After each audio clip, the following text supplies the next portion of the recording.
شیطان کا وسوسہ، پتہ نہیں قبول ہوگی یا نہیں، اتنی دعا تو مانگ چکا ہوں، ابھی تک تو کوئی نتیجہ سامنے نہیں آیا، اور مانگنے کا کیا فائدہ ہوگا؟ کیا واقعی دعا مانگتے ہوئے یہ وسوسہ نہیں آتا سب کو؟ یا یہ مایوسی کی کیفیت نہیں آتی، میری تو نہیں سنی جا سکتی، معلوم نہیں وہ کون خوش قسمت ہیں جن کی دعائیں سنی جاتی، اس لیے چلو کسی اور سے کہہ دیتے ہیں وہ میرے لیے دعا کر دے، اپنے لیے خود کیا کرنا۔ تو شیطان ہمیشہ دعا مانگنے کے عمل میں رخنا ڈالتا ہے، خلل پیدا کرتا ہے، کیونکہ دعا ایک ایسا عمل ہے جو اللہ اور بندے کے درمیان ایک محبت کا تعلق پیدا کرتا ہے، ایک اپنائیت کا تعلق پیدا کرتا ہے، ایک تقرب کا تعلق پیدا کرتا ہے۔ جب انسان اپنے رب سے مانگتا ہے تو اس کا احسان مند ہوتا ہے، اس کے قریب آ جاتا ہے، اور مانگتا انسان کس سے ہے؟ جس پر مان ہوتا ہے، جس پر یہ یقین ہوتا ہے کہ وہ دے گا، جس پر اعتماد ہوتا ہے کہ وہ میرا بہت خیر خواہ ہے، میرا بھلا کرنے والا ہے۔ انسان ہر ایک سے نہیں مانگ سکتا، ہر ایک کے سامنے اپنی ضرورت نہیں رکھ سکتا۔ تو اگر دیکھا جائے تو ایک اللہ کی ذات ایسی ہے کہ جس سے یہ ساری توقعات پوری ہو سکتی، اللہ کے سوا کوئی نہیں کہ جو انسان کے ساتھ ایسا معاملہ کر سکے۔ اس لیے تمہارا رب کہتا ہے کہ مجھ سے مانگو، اس کو پسند ہے بندوں کا مانگنا۔ اچھا، یہ جو دعا ہے اس میں صرف کسی چیز کا براہ راست نام لے کر مانگنا ہی شامل نہیں، یعنی مانگنے کے طریقوں میں صرف ایسا ہی نہیں کہ ہم کہ یا اللہ فلاں چیز مجھ کو دے دے۔ اس کے کئی انداز ہو سکتے ہیں۔ ایک تو یہی براہ راست کسی خاص چیز کا سوال کرنا، یہ بھی بہت اچھا ہے۔ بندوں سے سوال کرنا برا ہے، لیکن اللہ تعالیٰ سے سوال کرنا تو عبادت کا درجہ رکھتا ہے۔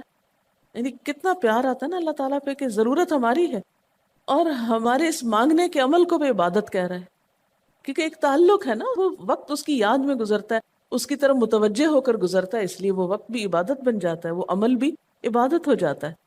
تو ایک تو یہ کہ جیسے ہم سوال کرتے ہیں اللہم انی اسألک کہہ کے دعا مانگتے ہیں، یہ جتنی مسنون دعا میں آپ نے دیکھا ہوگا اسألک برابر سوال کا لفظ ہے۔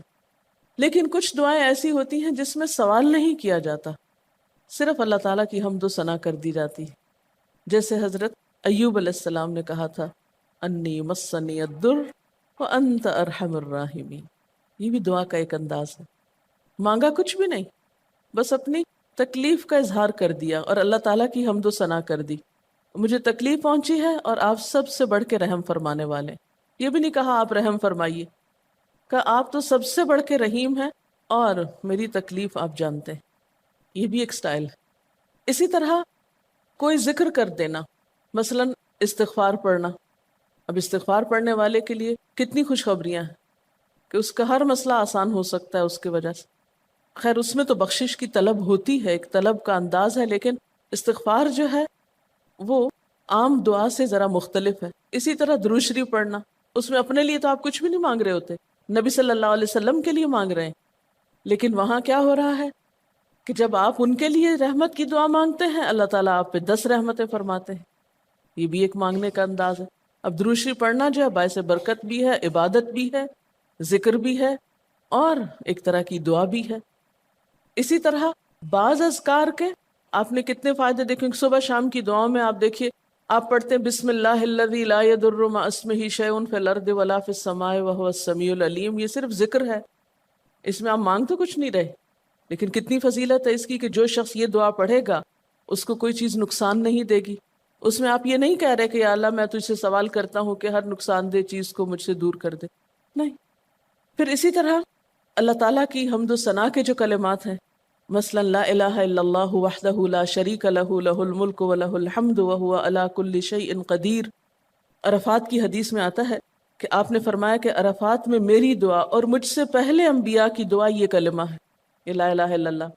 اب اگر دیکھا جائے تو اس میں تو کوئی دعا کی بات نہیں، یہ تو صرف اللہ کا ذکر ہے۔ تو یہ بھی مانگنے کا ایک طریقہ، ہم مانگے کچھ نہیں، بس صرف ذکر کرتے رہیں اس کا بیٹھ کے۔ اسی طرح آپ دیکھتے ہیں کہ طواف کے دوران آپ کیا پڑھتے تھے؟ سبحان اللہ والحمد للہ ولا الہ الا اللہ واللہ اکبر۔ اب یہ دعا تو نہیں، یہ تو ذکر ہے اللہ کا۔ تو اللہ تعالیٰ کا ذکر کرنا، اس کی کتاب کی تلاوت کرنا، اس کو پڑھنا، علم حاصل کرنا، یہ ایسے اعمال ہیں کہ جن میں مشغول ہو کر انسان کے لیے کائنات کی ہر چیز دعائیں کرنے لگتی، طالب علم کے لیے بہت سی مخلوق دعائیں کرتی. آپ مشغول ہو گئے کسی اور کام میں، خدمت خلق میں یا علم حاصل کرنے میں، اور اللہ تعالیٰ کی مخلوق شروع ہو گئی آپ کے لیے دعائیں کرنا. عرش والے فرشتے آپ کے لیے دعائیں کرنے لگتے ہیں اگر آپ ایمان لا کر اچھے کام شروع کر دیں. تو اللہ سے مانگنے کے مختلف انداز ہیں، ڈائریکٹ مانگنا بھی اور مختلف عبادات کرنا بھی. اسی طرح وَاسْتَعِینُوا بِالصَّبْرِ وَالصَّلَاةِ، مدد مانگو صبر اور نماز سے. ٹھیک ہے، نماز میں انسان بہت سی دعائیں پڑھتا ہے، لیکن اگر مشکل وقت میں انسان صبر کے ساتھ نفل پڑھ کے اللہ تعالیٰ کا ذکر کرے اور اس کو سمجھ نہ بھی آئے کہ کیا دعا مانگو، کیونکہ بعض پریشانیاں ایسی ہوتی کہ انسان منہ سے کچھ نکال بھی نہیں سکتا، تو یہ نماز بھی کافی ہو جائے گی. وَقَالَ رَبُّكُمُ ادْعُونِي، اور تمہارا رب کہتا ہے مجھے پکارو. اور پکارنے کے کئی انداز ہیں. دل ہی دل میں پکارنا بھی آتا ہے، چپ کے پکارنا بھی آتا ہے، اونچی آواز سے پکارنا بھی آتا ہے، اکیلے پکارنا بھی آتا ہے، سب کے ساتھ مل کے دعا کرنا بھی آتا ہے. کوئی دعا مانگ رہا ہو تو آمین کہنے سے بھی بات بن جاتی. مجھے یاد ہے کہ ایک دفعہ میں عمرے پر گئی اور طواف کے بعد جہاں میں نفل پڑھ رہی تھی، تو نفل کے بعد میں نے سوچا کہ میں اپنی دعا کرتی ہوں. اتنے میں ایک شخص عربی میں کوئی دعا مانگ رہا تھا. اتنی خوبصورت دعا تھی کہ میں نے ایسی دعا کسی سے نہیں کبھی سنی، اور میں نے صرف آمین کہنا شروع کر دیا. میں نے کہا یا اللہ، میری تو نہ زبان میں اتنی بلاغت و فصاحت ہے، نہ مجھے اتنی باتیں آتی ہیں، مجھے تو مانگنا بھی نہیں آتا، تو بس جو کچھ یہ مانگ رہا ہے مجھے بھی یہی دے دے. میں نے صرف آمین آمین آمین کہنا شروع کر دیا. یہ کتنا بڑا اس کا احسان ہے کہ ہم آمین کہہ کے بھی شامل ہو جاتے ہیں دوسروں کی دعاؤں میں. تو اسی لیے دعا کو عبادت کا نچوڑ کہا گیا، کریم، خلاصہ، ساری عبادت کا اوپر کا حصہ. اور ویسے بھی اگر دیکھا جائے تو ہر نماز میں بہت سی دعائیں ہیں. ہر موقع کی اللہ کے رسول صلی اللہ علیہ وسلم نے مختلف طرح کی ہمیں دعائیں سکھائی ہیں. سویرے جو آنکھ کھلتی ہے، سویرے کے اگر آدھی رات کو بھی کھلتی ہے، اس کی بھی دعا ہے. اس وقت سے لے کر کوئی کام ایسا نہیں دین کا یا دنیا کا، اچھا یا برا، جس کے لیے کوئی نہ کوئی دعا نہ موجود ہو. یعنی اتنا خوبصورت عمل ہے دعا مانگنا کہ جس کے لیے کسی خاص چیز کی قید بھی نہیں کہ کہیں بند کے بیٹھو تو ہی مانگو، کہیں پہنچو تو مانگو. نہیں، کہیں بھی مانگو، دن کو مانگو یا رات کو مانگو، کھڑے ہو کے مانگو یا بیٹھ کے مانگو، چلتے پھرتے مانگو یا چپ کے مانگو، منہ سے بولو بھی نہیں اور دل ہی دل میں مانگو تو بھی وہ سن لیتا ہے. کسی بھی طرح مانگ سکتے ہو، کہیں بھی کچھ بھی مانگ سکتے ہو. اس لیے وقال ربکم ادعونی استجب لکم، تمہارا رب کہتا ہے مجھ سے مانگو، میں تمہاری دعا قبول کروں گا. اور آپ کو پتہ ہے کہ ربکم یہ صرف مسلمانوں کا رب نہیں، رب تو ساری مخلوق کا ہے. کافر کا رب بھی وہی ہے، خواہ وہ مانے یا نہ مانے. اس لیے قبولیت دعا کے لیے مسلمان ہونا بھی شرط نہیں. اگر کوئی کافر بھی اللہ کو پکارتا ہے، اپنے رب کو پکارتا ہے، تو وہ اس کی بھی سنتا ہے.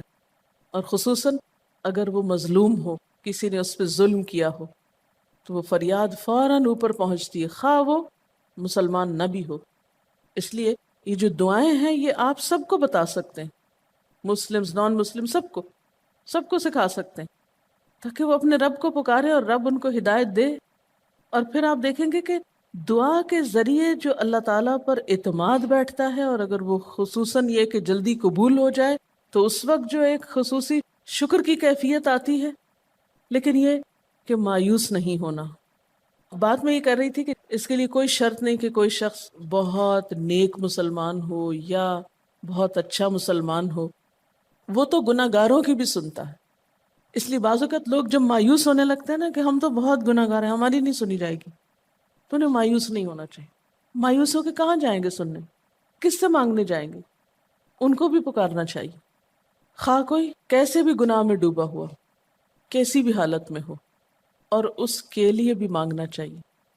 حتیٰ کہ کافر جب تک زندہ ہے، اس کی صحت کے لیے، اس کی ہدایت کے لیے، اس کی خیرخواہی بھلائی کے لیے بھی آپ خوب دعائیں مانگ سکتے ہیں. آپ صلی اللہ علیہ وسلم ابو جہل کے لیے بھی دعا کرتے تھے، یا حضرت عمر کے لیے کہتے تھے کہ ان دونوں میں سے کسی ایک کو تو ضروری ہدایت دے. تو دعا ہر حال میں فائدہ دیتی ہے. ان مصیبتوں میں بھی فائدہ دیتی ہے جو اتر چکی ہیں، ان میں بھی دیتی ہے جو نہیں اتری. دعا تو ابلیس کی بھی قبول ہوئی تھی. اس نے قیامت تک زندگی کی دعا مانگی تھی، اس کی بھی قبول کر لی گئی. اس نے کہا تھا قال انظرنی الی یوم یبعثون، قیامت تک کے لیے مجھے مہلت دے کہ میں انسانوں کو بھٹکا سکوں.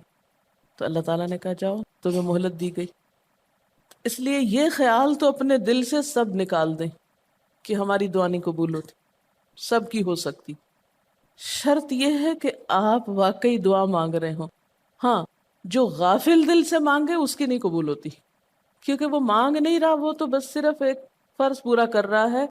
وہ بظاہر دیکھنے میں مانگنے کا عمل نظر آ رہا ہے لیکن حقیقت میں مانگ نہیں رہا. تو حدیث میں آتا ہے کہ اللہ تعالیٰ غافل دل کی دعا نہیں قبول کرتا. بس کچھ ادب یہ ضرور سکھائے گئے کہ انسان قطع رحمی کی دعا نہ کرے، گناہ کی دعا نہ کرے، غلط کاموں کی دعا نہ کرے، اور پھر ساتھ یہ کہ دعا کرنے کے بعد مایوس نہ ہو، دعا میں جلد بازی نہ کرے، کیونکہ اللہ تعالیٰ نے قبولیت دعا کا وعدہ کر رکھا ہے. استجب لکم، میں قبول کروں گا تمہاری دعائیں. ہاں، یہ ضرور ہے کہ قبولیت کی شکلیں مختلف ہوتی ہیں. بعض اوقات تو انسان کو بالکل وہی مل جاتا ہے جو وہ چاہتا ہے، بعض اوقات وہ نہیں ملتا جو وہ چاہتا ہے، بلکہ وہ دے دیا جاتا ہے جو اس کو زیادہ ضرورت ہوتا ہے. یعنی ہمارا تو علم اتنا محدود ہے نا، ہم ایک چیز مانگ رہے ہوتے ہیں جو ہمارے حق میں کوئی زیادہ اچھی نہیں ہوتی. اللہ تعالیٰ ہمارے لیے ہم سے بڑھ کر مہربان ہے، وہ ہمیں وہ نہیں دیتا بلکہ وہ دیتا ہے جو ہمیں اس سے زیادہ فائدہ دے سکتا ہے. اگر آپ اپنی گزشتہ زندگی کی دعاؤں پہ ایک نظر ڈالیں تو ہم کتنی چھوٹی چھوٹی چیزیں مانگتے رہے ہیں اور اللہ تعالیٰ نے ہمیں اس سے بڑھ کر عطا کیا ہے. ہم سب کو جو اللہ تعالیٰ نے دین کی سمجھ دی یا دین کو سیکھنے کا شوق دیا، ضروری نہیں کہ ہم سب نے یہ مانگا ہی ہو کہ اللہ تو ہمیں موقع دینا اپنے دین کو سیکھنے کے لیے، سکھانے کے لیے. لیکن یہ ضرور ہو سکتا ہے کہ ہم زندگی میں کچھ اور مانگتے رہے اور ہمیں وہ نہیں ملا، یہ نعمت مل گئی اور وہ ہمارے حق میں زیادہ بہتر ہو گئی. اور یہ ہو سکتا تھا کہ ہمیں وہ چیز مل جاتی اور آج ہم اس چھوٹی سی چیز کو لے کر اس کا شوق بھی پورا کر چکے ہوتے، اس کی ساری اٹریکشن ختم ہو چکی ہوتی. کیونکہ دنیا کی کوئی چیز ایسی نہیں جس کی اٹریکشن ختم نہ ہو جائے یا جس کی ویلیو گھٹ نہ جائے، جو پرانی نہ ہو جائے. لیکن قرآن کا علم ایک ایسا علم ہے جو ہر دم نیا لگتا ہے، ہر دم زندگی دیتا ہے، خوشی دیتا ہے، سکون دیتا ہے، ایک راحت ملتی ہے. یہ پرانا نہیں ہوتا. پھر اسی طرح یہ بھی ہوتا ہے کہ بعض اوقات انسان کی کوئی آفت ٹال دی جاتی. آپ مانگ رہے ہیں رزق، تو وہ رزق میں برکت تو نہیں ہوتی مثلا، لیکن کوئی بیماری آپ سے ٹال دی جاتی کہ خدا نہ خواستہ آپ کو اگر مال مل بھی جائے اور ایسی بیماری لگ جائے کہ سارا مال اس میں ڈوب جائے تو مال بھی گیا اور تکلیف الگ. تو اللہ تعالیٰ اپنی رحمت سے آپ کو زیادہ مال تو نہیں دیتے مگر وہ بہت بڑی بلا سے محفوظ رکھتے ہیں، کسی حادثے سے بچا لیتے ہیں، کسی ایسی پریشانی سے بچا لیتے ہیں کہ جس میں آپ کا سب کچھ ہی کھپ جاتا. کیونکہ ہمارے پاس کوئی رائٹ تو نہیں ہے، ہم کو ڈیزرو تو نہیں کرتے کہ ہر وقت ہم امن و امان میں رہیں. ہمارے اپنے گناہوں کی بدولت، کئی بیرونی اسباب کی بدولت کوئی مشکل، کوئی حادثہ، کوئی مصیبت کسی بھی وقت آ سکتی جو دنیا میں مختلف لوگوں پر آتی رہتی. ہم ہر امن ڈیزرو تھوڑی کرتے ہیں، یہ تو اللہ کی عنایت اور رحمت اور نعمت ہے کہ وہ جو ہمیں دیے ہوئے یہ. اور یہ عین ممکن ہے کہ ہم کوئی اور دعا مانگتے ہوں اور اللہ تعالیٰ اس کی بجائے ہمیں عافیت میں رکھے ہوئے ہو، ایک پرسکون زندگی دیے ہوئے ہیں ہمیں کہ ہمارے ہاتھ پاؤں سلامت ہیں، ہم بول سکتے ہیں، ہم دیکھ سکتے ہیں، ہم کھا پی سکتے ہیں، ہم چل پھر سکتے ہیں، ہم کسی کے محتاج نہیں ہیں. کتنا بڑا احسان ہے اس کا. اس لیے اگر کوئی دعا وقتی طور پر بعین ہی قبول نہیں ہوتی، بعین ہی کا کیا مطلب ہے؟ ایز اٹ از، جس طرح ہم چاہتے ہیں، تو بھی کوئی بات نہیں، صبر کرنا چاہیے. لیکن یہ نہیں سوچنا چاہیے کہ نہیں اللہ تعالیٰ دعا نہیں سنتا. ایک اور جگہ پر بھی فرمایا وَإِذَا سَأَلَكَ عِبَادِي عَنِّي فَإِنِّي قَرِيبٌ أُجِيبُ دَعْوَةَ الدَّاعِ إِذَا دَعَانِ فَلْيَسْتَجِيبُوا لِي وَلْيُؤْمِنُوا بِي لَعَلَّهُمْ يَرْشُدُونَ. جب میرے بندے آپ سے میرے بارے میں سوال کریں تو آپ بتا دیجئے کہ میں قریب ہوں، بہت قریب ہوں. اجیب دعوت الداعی، میں پکارنے والے کی پکار کا جواب دیتا ہوں. استجب لکم، قبول کرتا ہوں. یہ ایسے ہی دل کے بہلانے کے لیے نہیں کہا گیا، یہ حقیقت ہے، یہ سچ ہے، اس پر ہمارا ایمان اور یقین ہونا چاہیے پختہ، اور اس کو چھوڑ کر اوروں کے پاس نہیں جانا چاہیے، کسی اور سے نہیں مانگنا چاہیے، صرف اسی سے مانگنا چاہیے، کیونکہ یہ عبادت بھی ہے اور پھر وہ ہر چیز دینے کے قابل بھی ہے، اس کی قدرت، اس کا علم، اس کی رحمت ہر چیز پہ چھائی ہوئی ہے، اس لیے اس سے مانگتے چلے جاؤ، اور پھر کبھی ایک انداز سے، کبھی دوسرے انداز سے، کبھی تیسرے انداز سے، لیکن اس سے ہمیشہ اچھی امید رکھو، لا تقنطوا من رحمت اللہ۔ لیکن اس کے ساتھ ساتھ ہمیں کچھ فارمل آداب بھی سکھائے گئے ہیں، ایٹ ٹائمز ان کا بھی لحاظ رکھنا چاہیے، یعنی ہر وقت دعا مانگنے کے لیے فارمل انداز اختیار کرنے کی ضرورت نہیں ہے۔ مثلا صبح شام کے اذکار ہیں، چلتے پھرتے آپ پڑھ سکتے ہیں۔ اب مثلا باتھ روم میں داخل ہونے کی دعا ہے تو اب آپ پہلے سے تسبیح اور درود شریف تو نہیں اس کے پڑھیں گے، یا نکل کے وہ ساری فارمیلٹیز تو نہیں پوری کریں گے جو دعا کے اول آخر کی جاتی ہیں عموماً جب فارمل دعا مانگی جاتی۔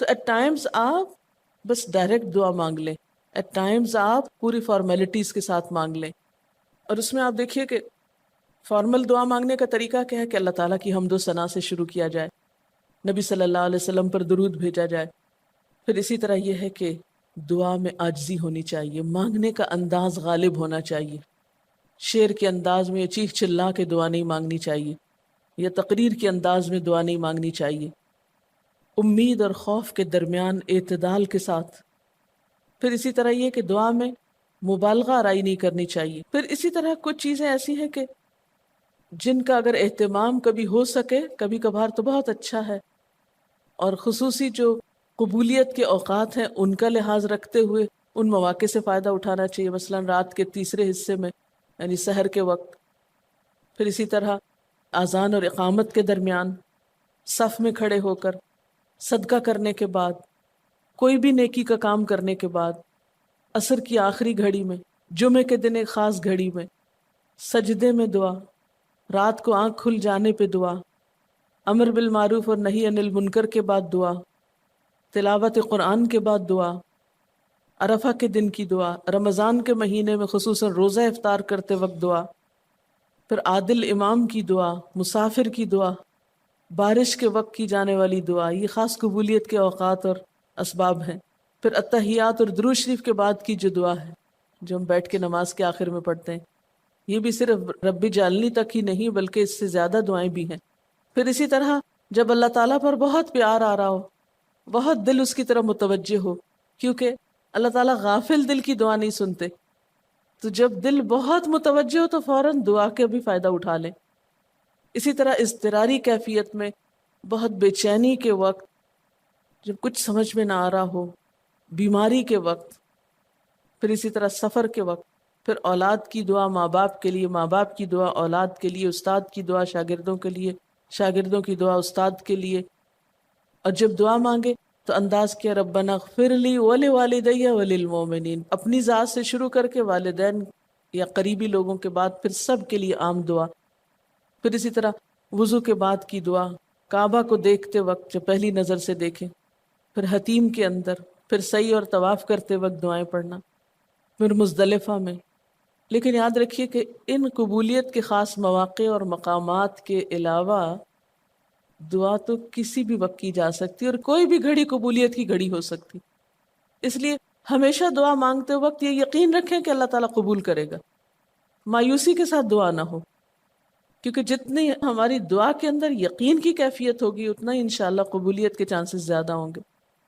یعنی عزم کے ساتھ دعا مانگنی چاہیے، یہ نہیں کہنا چاہیے یا اللہ تو چاہے تو قبول کر، نہیں چاہتا تو نہ کر، یہ نہیں کہنا چاہیے کبھی بھی، نہیں یا اللہ تو کر سکتا ہے تو قبول فرما۔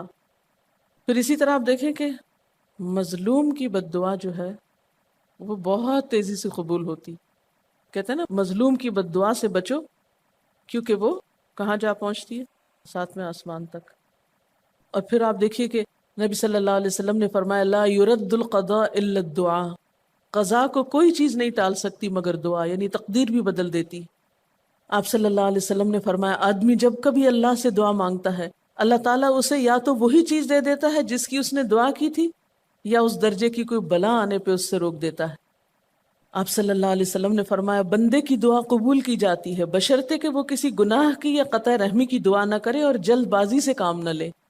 عرض کیا گیا جلد بازی کیا ہے یا رسول اللہ؟ فرمایا جلد بازی یہ ہے کہ آدمی کہے میں نے بہت دعا کی مگر میں دیکھتا ہوں کہ میری دعا قبول ہی نہیں ہوتی، اور یہ کہہ کر آدمی تھک جائے اور دعا مانگنی چھوڑ دے۔ نہیں، دعا سے کبھی نہ تھکے، اس لیے کہ اللہ کی نگاہ میں دعا سے بڑھ کر کوئی چیز باوقت نہیں۔ لیس شیء اکرم علی اللہ من الدعاء۔ اور پھر خصوصاً اللہ کا فضل مانگنا، قرآن پاک میں بھی اللہ تعالیٰ فرماتے ہیں وَاسْأَلُوا اللَّهَ مِنْ فَضْلِهِ، اللہ سے اس کے فضل کا سوال کرو۔ پھر اسی طرح عافیت کی دعا کہ اللہ تعالیٰ ہر حادثے مصیبت تکلیف پریشانی سے بچا کر رکھے، یہ دعا بھی بہت پسندیدہ ہے اللہ تعالیٰ کے نزدیک۔ آپ صلی اللہ علیہ وسلم نے فرمایا دعا ہر حال میں فائدہ دیتی ہے، ان بلاؤں کے معاملے میں جو نازل ہو چکی اور ان کے معاملے میں جو نازل نہیں ہوئی، بس اے بندگان خدا تم ضرور دعا مانگا کرو۔ اور پھر آخری بات کہ تم میں سے ہر شخص کو اپنی ہر حاجت اپنے رب سے مانگنی چاہیے، حتیٰ کہ اگر جوتی کا تسمہ بھی ٹوٹ جائے تو بھی اللہ تعالیٰ سے دعا کرے، یعنی چھوٹی چھوٹی چیزوں میں بھی جب ضرورت پیش آئے تو اللہ کی طرف رجوع کرے۔ وَقَالَ رَبُّكُمُ ادْعُونِي أَسْتَجِبْ لَكُمْ، اور تمہارا رب کہتا ہے کہ مجھے پکارو، مجھ سے مانگو، میں تمہاری دعا قبول کروں گا۔ ان الذین یستکبرون عن عبادتی، بے شک وہ لوگ جو میری عبادت یعنی دعا سے تکبر کرتے ہیں، یعنی مجھ سے تکبر کی بنا پر نہیں مانگتے، جیسا کہ حدیث میں بھی آتا ہے من لم یسأل اللہ یغضب علیہ، جو اللہ سے نہیں مانگتا اللہ اس پہ غضبناک ہوتا ہے، یعنی جو دعا نہیں کرتا اللہ تعالیٰ اس سے ناراض ہوتا ہے، کیونکہ وہ تو بے تعلق ہو گیا نا اپنے رب سے نہ مانگ کر، اور خصوصاً تکبر کی وجہ سے۔ ایسے لوگوں کی جزا کیا ہے؟ سیدخلون جہنم داخرین، ان